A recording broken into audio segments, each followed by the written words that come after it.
हाँ तो साथियों नमस्कार, स्वागत है आप सभी का एक बार फिर से नॉलेज बुक क्लासेज के यूट्यूब चैनल पर। और आज की क्लास में अपन कंप्यूटर से संबंधित महत्वपूर्ण प्रश्नों को पढ़ेंगे जो आपकी परीक्षा के लिए काफ़ी ज़्यादा इंपॉर्टेंट होने वाले हैं।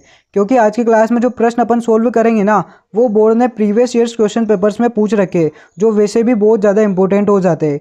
तो आपको पूरे अटेंशन के साथ क्लास को देखना है और हर प्रश्न का उत्तर कमेंट करना है, ताकि आपको ये प्रश्न इसी क्लास में याद हो जाए।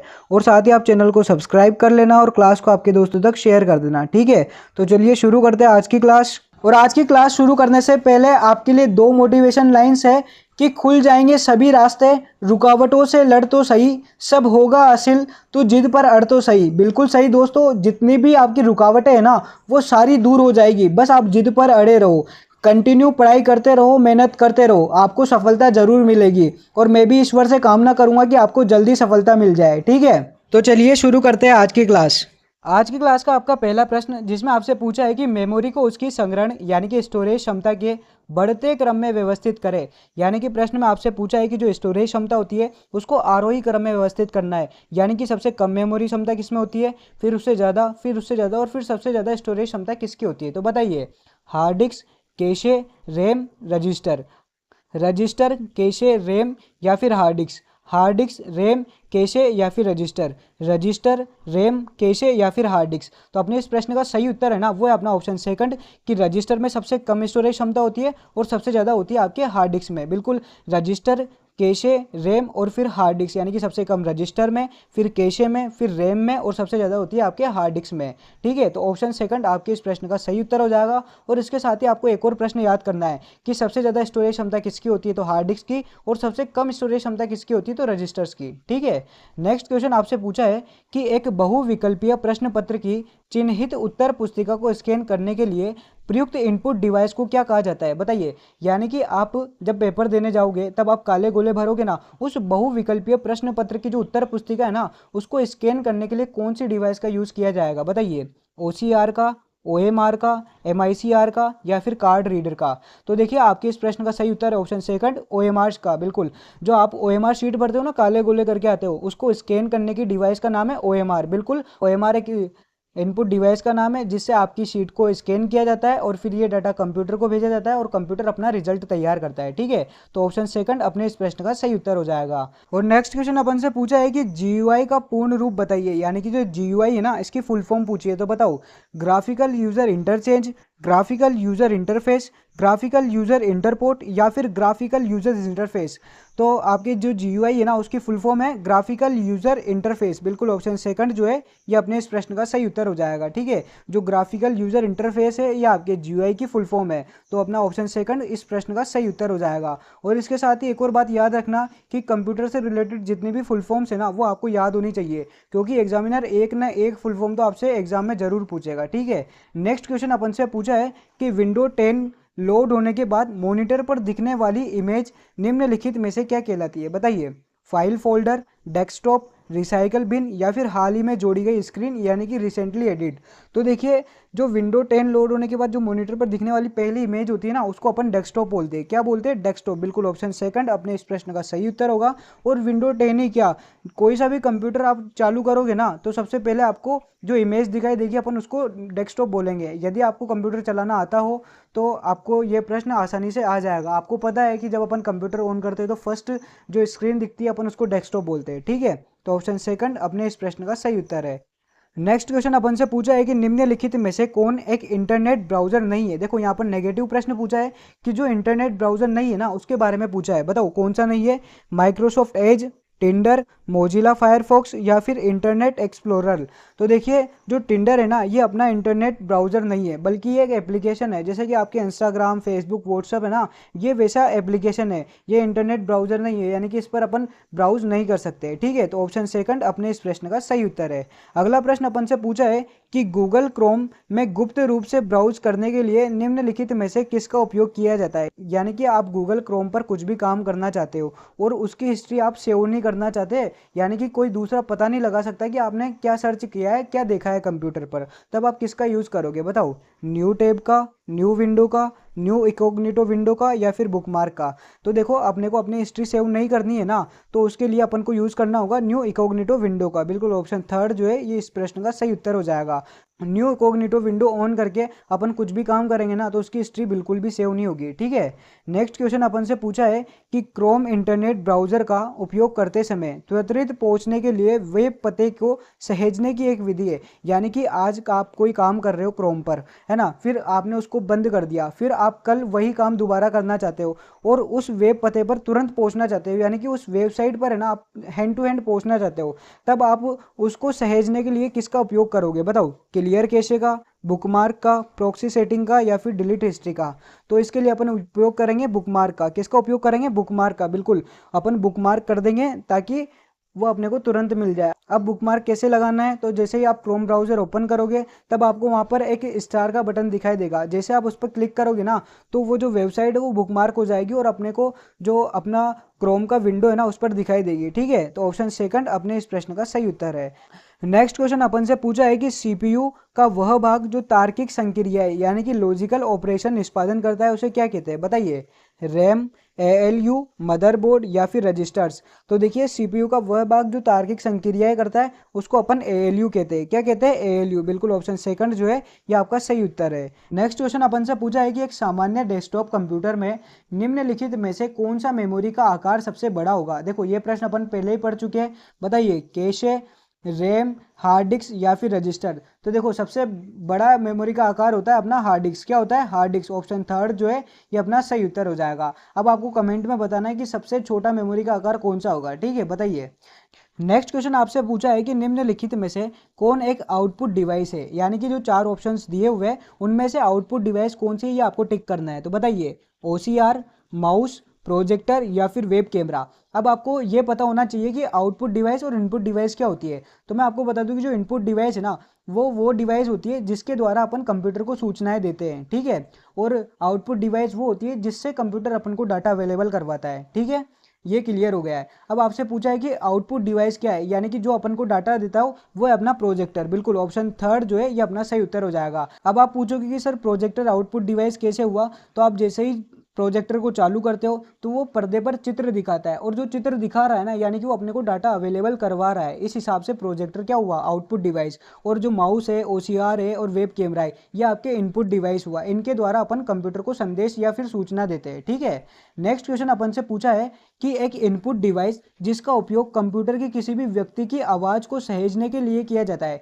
यानी कि कंप्यूटर में अपन को किसी भी व्यक्ति की आवाज़ को सहेजना है ना तब अपन किसका यूज़ करेंगे? बताइए, स्पीकर का, स्कैनर का, माइक्रोफोन का, या फिर जॉयस्टिक का? तो देखिए किसी भी व्यक्ति की आवाज़ को सहेजने के लिए अपन उपयोग करते हैं माइक्रोफोन का। बिल्कुल ऑप्शन थर्ड जो है ये अपना सही उत्तर हो जाएगा। माइक्रोफोन से अपन कोई से भी व्यक्ति की आवाज़ को सहेज सकते हैं। ठीक है, नेक्स्ट क्वेश्चन अपन से पूछा है कि निम्नलिखित में से कौन एक पॉइंटिंग इनपुट डिवाइस नहीं है? यानी कि जो पॉइंटिंग इनपुट डिवाइस नहीं है ना उसको अपन को टिक करना है। तो बताओ, track ball, joysticks, digitising tablet, या फिर स्कैनर? तो बिल्कुल जो पॉइंटिंग इनपुट डिवाइस नहीं है ना वो है अपना स्कैनर। बिल्कुल जो स्कैनर है वो पॉइंटिंग इनपुट डिवाइस नहीं है बल्कि ये तो पूरा का पूरा डाटा कंप्यूटर को अवेलेबल करवाता है स्कैन करके। ठीक है, तो ऑप्शन फोर अपना सही उत्तर हो जाएगा। नेक्स्ट क्वेश्चन अपन से पूछा है कि विभिन्न रंगों वाली निरंतर रेखाएं उत्पन्न करने वाला एक आउटपुट डिवाइस है। यानी कि वो कौन सा आउटपुट डिवाइस है जो विभिन्न रंगों की निरंतर रेखाएं उत्पन्न करता है? बताइए, Daisy wheel printer, plotter, drum, या फिर चेन प्रिंटर? तो देखिए विभिन्न रंगों वाली निरंतर रेखाएं उत्पन्न करने वाला जो आउटपुट डिवाइस है वह आपकी प्लोटर। क्या है? प्लोटर। बिल्कुल ऑप्शन सेकंड अपने इस प्रश्न का सही उत्तर हो जाएगा। ठीक है, नेक्स्ट क्वेश्चन अपन से पूछा है कि प्रिंटर का रीसोल्यूशन का मापन किया जाता है। यानी कि जो प्रिंटर का रीसोल्यूशन का मापन है ना वो किस में किया जाता है? बताइए, प्रति इंच डॉट्स में, प्रति इंच डेटा में, प्रति सेकंड डॉट्स में, या फिर प्रति कैरेक्टर डॉट्स में? तो देखिए प्रिंटर का जो रीसोल्यूशन का मापन है ना वो किया जाता है आपके प्रति इंच डॉट्स में। किस में किया जाता है? प्रति इंच डॉट्स में। बिल्कुल ऑप्शन फर्स्ट जो है ये अपने इस प्रश्न का सही उत्तर हो जाएगा। नेक्स्ट क्वेश्चन अपन से पूछा है कि निम्नलिखित में से कौन एक हार्ड कॉपी आउटपुट डिवाइस है? बताइए, कौन सा option hard copy output device है? बताइए, monitor, laser printer, visual display terminal, या फिर प्रोजेक्टर? अब आपको आउटपुट इनपुट डिवाइस के बारे में तो पता है लेकिन समस्या ये आएगी कि हार्ड कॉपी और सॉफ्ट कॉपी क्या होती है। तो देखिए हार्ड कॉपी और सॉफ्ट कॉपी में भी अंतर जान लीजिए। सॉफ्ट कॉपी वो होती है जो फाइल कंप्यूटर में सुरक्षित है, यानी कि आपकी कोई फाइल है वो कंप्यूटर में है, जब तक वो कंप्यूटर में ना तब तक वो सॉफ्ट कॉपी है, और जैसे ही आप प्रिंटर के माध्यम से उसको जेरॉक्स निकलवाते हो वो हार्ड कॉपी हो जाती है। ठीक है, यानी कि जो जेरॉक्स कॉपी अपन को मिलती है ना वो हार्ड कॉपी है। अब बताइए कौन सा एक हार्ड कॉपी आउटपुट डिवाइस है, तो अपना लेजर प्रिंटर हो जाएगा ऑप्शन सेकंड। बिल्कुल, जो लेजर प्रिंटर है ये एक हार्ड कॉपी आउटपुट डिवाइस है। ठीक है, तो ऑप्शन सेकंड अपना सही उत्तर है। नेक्स्ट क्वेश्चन अपन से पूछा है कि एक इम्पैक्ट प्रिंटर है, बताइए इम्पैक्ट प्रिंटर कौन सा है। Thermal printer, dot matrix, inkjet printer या फिर लेजर प्रिंटर। तो देखिए एक इम्पैक्ट प्रिंटर है ना वह आपके डॉट मैट्रिक्स प्रिंटर, बिल्कुल जो डॉट मैट्रिक्स प्रिंटर है इसको अपन इम्पैक्ट प्रिंटर भी कहते हैं। ठीक है, तो ऑप्शन सेकंड अपना सही उत्तर हो जाएगा। नेक्स्ट क्वेश्चन अपन से पूछा है कि पिक्सल की वह संख्या जिसे डिस्प्ले स्क्रीन समायोजित कर सकती है उसे निम्नलिखित में से क्या कहते हैं, बताइए। डॉट पिच कहते हैं, रीसोल्यूशन कहते हैं, एक्सपेक्ट रेशियो कहते हैं या फिर साइज कहते हैं। तो देखिए पिक्सल की संख्या को डिस्प्ले पर समायोजित कर सकती है ना उसे अपन कहते हैं रीसोल्यूशन। क्या कहते हैं, रीसोल्यूशन। बिल्कुल ऑप्शन सेकंड अपने इस प्रश्न का सही उत्तर हो जाएगा। नेक्स्ट क्वेश्चन अपन से पूछा है कि उपयोगिता और सिस्टम, या सिस्टम कर लेना भाई।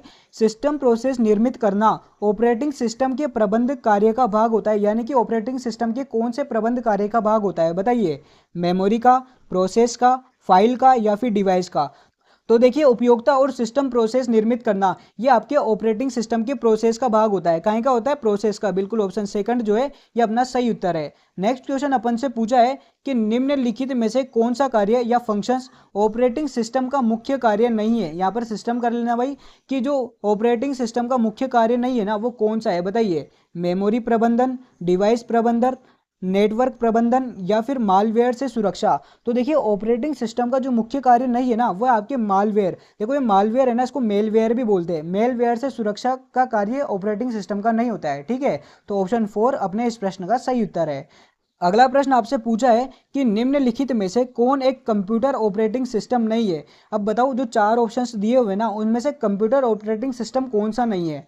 BOIS, Mac OS, Unix OS या फिर माइक्रोसॉफ्ट विंडोज़। तो देखिए माइक्रोसॉफ्ट विंडोज़ बिल्कुल ऑपरेटिंग सिस्टम है, यूनिक्स ओएस ये भी है, मैक ओएस भी है, लेकिन जो BOIS है ना ये आपके ऑपरेटिंग सिस्टम नहीं है, बल्कि ये तो एक प्रोग्राम है ऑपरेटिंग सिस्टम का। ठीक है, तो ऑप्शन फर्स्ट जो है ये अपना सही उत्तर हो जाएगा कि जो BOIS है ये ऑपरेटिंग सिस्टम नहीं है, ये एक प्रोग्राम है माइक्रोसॉफ्ट विंडोज़ का। ठीक है, नेक्स्ट क्वेश्चन अपन से पूछा है कि विंडोज़ 95 किस प्रकार ऑपरेटिंग सिस्टम का एक उदाहरण है, बताइए किस प्रकार का ऑपरेटिंग सिस्टम का उदाहरण है, बताओ। Single user operating system, multi user operating system, real time operating system या फिर distributed operating system.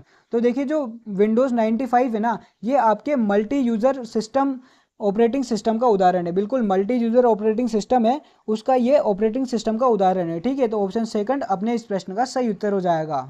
Next question आपसे पूछा है कि MS वर्ड में यहाँ परिवर्तन है भाई, परिवर्तन पूर्वतः यानी कि अंडू करने के लिए किस शॉर्टकट की का उपयोग किया जाता है, यानी कि साफ साफ पूछ रहा है कि जो अंडू की शॉर्टकट्स की है ना वो क्या है, बताइए। Ctrl+Z, Ctrl+N, Ctrl+H या फिर Ctrl+Y। तो देखिए अंडू की जो शॉर्टकट की है वो अपन सबको पता है कि Ctrl+Z है। अगर आपने कंप्यूटर चलाया हुआ है तो बहुत सी बार आपने इस शॉर्टकट की का यूज़ किया होगा, यानी कि अपन किसी भी चीज़ को अगर मिटा देते हैं ना तो उसको वापस लाने के लिए Ctrl+Z का यूज़ करते हैं। ठीक है, तो ऑप्शन फर्स्ट जो है ये अपना सही उत्तर हो जाएगा। नेक्स्ट क्वेश्चन दोस्तों अपन से पूछा है कि MS एक्सेल में निम्नलिखित में से कौन सा चार्ट 100% तक जोड़ने वाले प्रतिशत को दर्शाता है, बताइए। वो कौन सा चार्ट है जो 100% तक को जोड़ने के लिए बताता है। Bar chart, bubble chart, pie chart या फिर कॉलम चार्ट। तो देखिए जो पाई चार्ट है ना ये आपके 100% तक जोड़ने वाले प्रतिशत को दर्शाता है। ठीक है, तो ऑप्शन थर्ड आपके इस प्रश्न का सही उत्तर हो जाएगा। नेक्स्ट क्वेश्चन आपसे पूछा है कि सम कॉलम्स की फॉर्मेटिंग को विषम कॉलम से भिन्न दर्शाने के लिए MS वर्ड में किस विकल्प का यूज किया जाता है या कौन सा विकल्प का उपयोग किया जाता है, बताइए। बेंडेड रोज का, फर्स्ट कॉलम का, बेंडेड कॉलम का या फिर लास्ट कॉलम का। तो देखिए सम कॉलम और विषम कॉलम को अगर भिन्न करना है ना यानी भिन्न दर्शाना है तो उसके लिए अपन बेंडेड कॉलम का यूज करते हैं। काहे का यूज करते हैं, बेंडेड कॉलम का। बिल्कुल ऑप्शन थर्ड जो है ये अपना इस प्रश्न का सही उत्तर हो जाएगा। बेंडेड कॉलम का यूज करने से सम कॉलम की फॉर्मेटिंग अलग दिखती है और विषम कॉलम्स की फॉर्मेटिंग अलग दिखती है। ठीक है, नेक्स्ट क्वेश्चन अपन से पूछा है कि पैराग्राफ के प्रारंभ में दीर्घाक्षर यानी कि कैपिटल लेटर बनाने के लिए किसका उपयोग किया जाता है। यानी कि अपन ने एक पैराग्राफ टाइप किया है, अब उसके सेंटेंस की जो फर्स्ट लेटर है ना उसको अपन को कैपिटल करना है, तब अपन कौन से ऑप्शंस का प्रयोग करेंगे बताइए।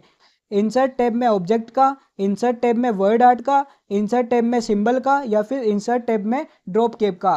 तो देखिए जो पैराग्राफ के प्रारंभ में कैपिटल लेटर होते हैं ना उनको बनाने के लिए अपन को इंसर्ट टैब में ड्रॉप कैप का यूज़ करना है। कहीं का यूज़ करना है? इंसर्ट टैब में ड्रॉप कैप का। बिल्कुल ऑप्शन 4 जो है ये अपना सही उत्तर है।